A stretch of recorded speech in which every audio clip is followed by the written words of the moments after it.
Ce quartier de la commune présidentielle dénommé Cocody Danga, cité Bel-Air, croule sous les décombres. Des gravats, des tôles froissées, des planches, des barres de fer entreposées sur près de 2000 m².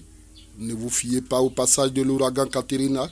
Ceci est l'œuvre de la SICOGI, société ivoirienne de gestion immobilière, qui a engagé une opération de déguerpissement lapidaire à cet endroit où vivait une population paisible. C'est dans ces décombres que près de 2000 personnes dorment, mangent et passent le plus clair de leur temps depuis le mardi 8 mai 2018, après le passage des bulldozers encadrés par des centaines d'agents des forces de l'ordre. La grosse pluie qui s'est abattue sur la capitale économique le vendredi 11 mai les a trempés jusqu'aux os. Cette affaire remonte aux années Houphouët-Boigny, le premier président qui, pour donner la chance à tous les locataires d'avoir un toit, a pris un arrêté présidentiel pour faire de tous les habitants des 77 logements que compte Cocody Danga les propriétaires de leur maison. Je vais parler de la genèse de cette affaire. Elle date depuis 1992, où nos parents ont discuté avec la SICOGI et en dernière position, la SICOGI nous a envoyé des papiers où on était en pleine discussion avec nos parents, en pleine discussion pour que les maisons nous reviennent. Parce que la SICOGI n'est pas propriétaire de ce terrain. Ces quartiers ont été construits de 1952 à 1955 et par le colonel Couzé. Et nos parents sont rentrés dans ces maisons. On a signé nos contrats avec ces structures françaises. Et le contrat stipulait qu'après 3 mois, après 3 ans d'existence de ces maisons, avec un bon règlement, notre contrat allait changer de location simple à location vente. C'est ainsi que nous sommes restés dans ces maisons. On a ces contrats qu'on a avec le colonel Couzé. Je vous assure que ce même Français est décédé en 1969.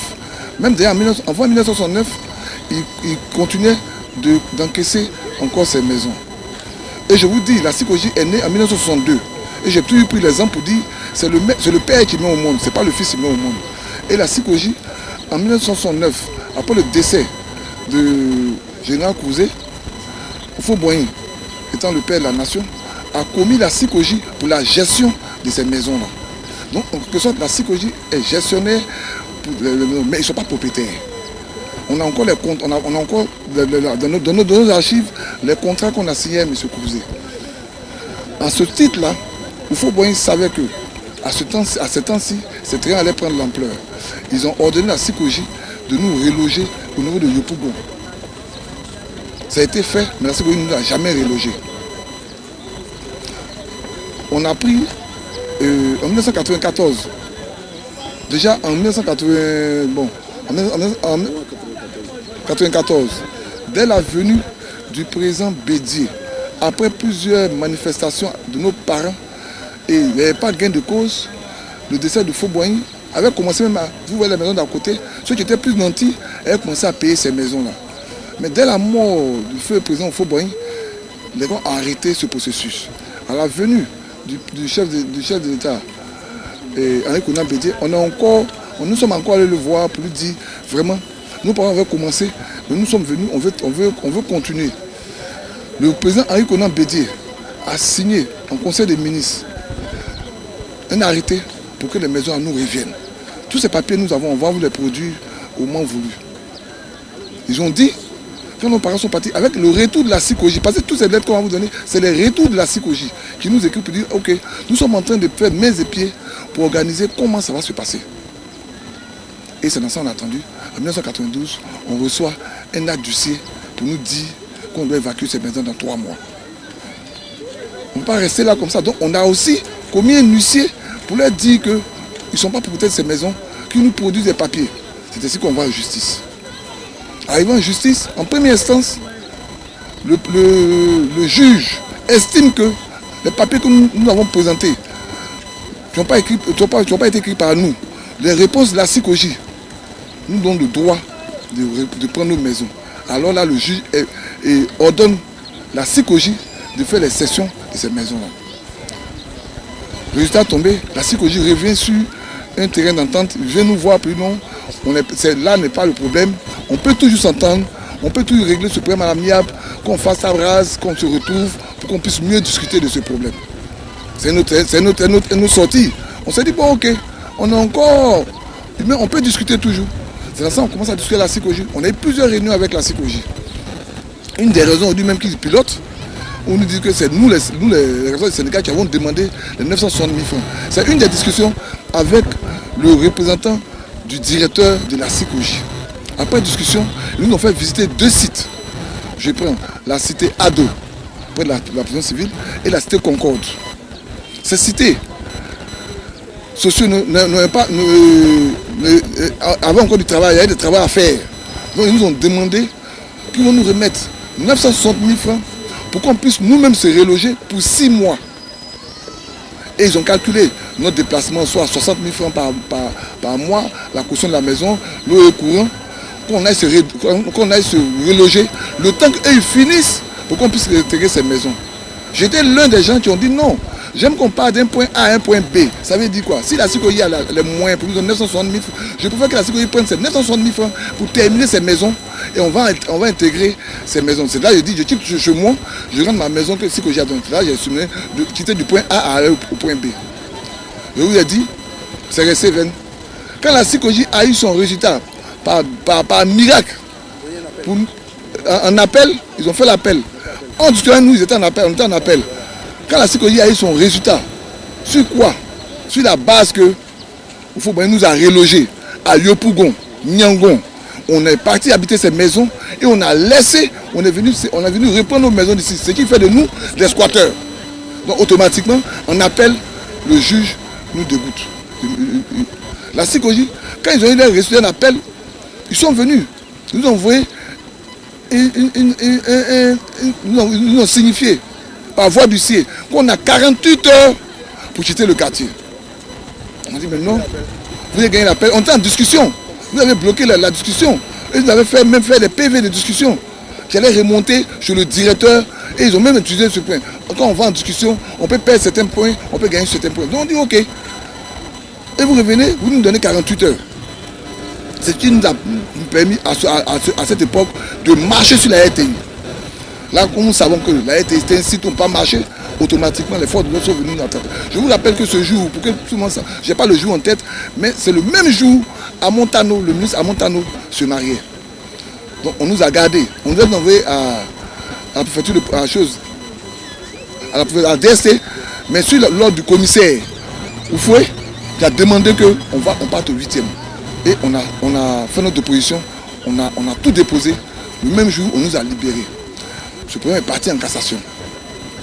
En cassation, c'est le même document, un appel qu'ils ont produit, soit disant qu'on n'a pas signifié la CICOJ quand nous ont donné des maisons. C'est ce même document qu'ils ont pris pour nous dégoûter en appel. Mais, ce que je vous dis, ce quartier, il y avait 34 personnes qui ont rendu la CICOJ en justice. Il y avait 44 d'autres qui n'avaient pas conduit la CICOJ en justice.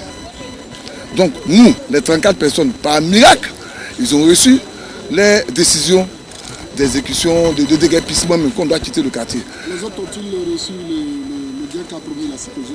Je vous apprends qu'à l'heure d'aujourd'hui, le jour où ils déguerpissaient les gens, il n'y avait que 21 personnes qui avaient pris l'argent au niveau de la CICOJ. Je dis le jour où ils déguerpissaient les gens, parce que toute chose, on peut tout y vérifier. Après le déguerpissement, je ne peux pas dire, je ne connais pas les animaux, mais je sais que moi, ma présidente n'a pas reçu, elle n'a pas pris l'argent.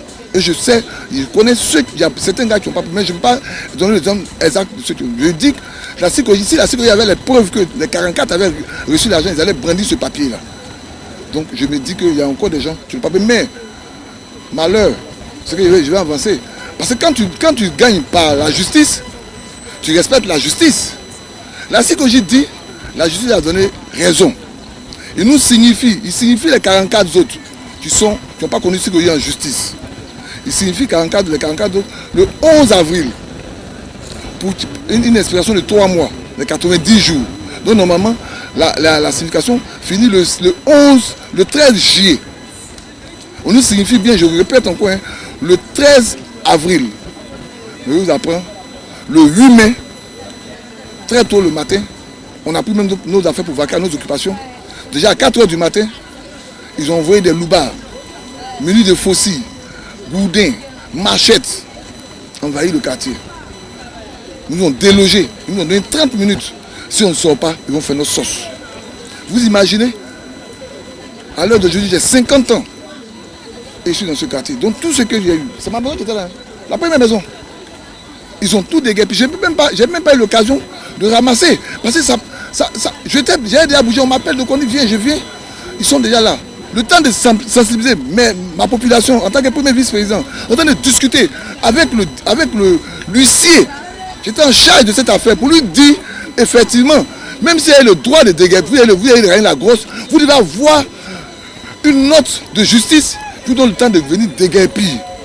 Au pire des cas, faire même le PV. Jusqu'aujourd'hui, on nous a été déguerpis sans qu'on ait un PV. On n'a pas le PV de ce qu'ils ont fait. Ils ont fini de faire, ils sont partis. Et là qu'on est parti, on a été repoussés par Selouba.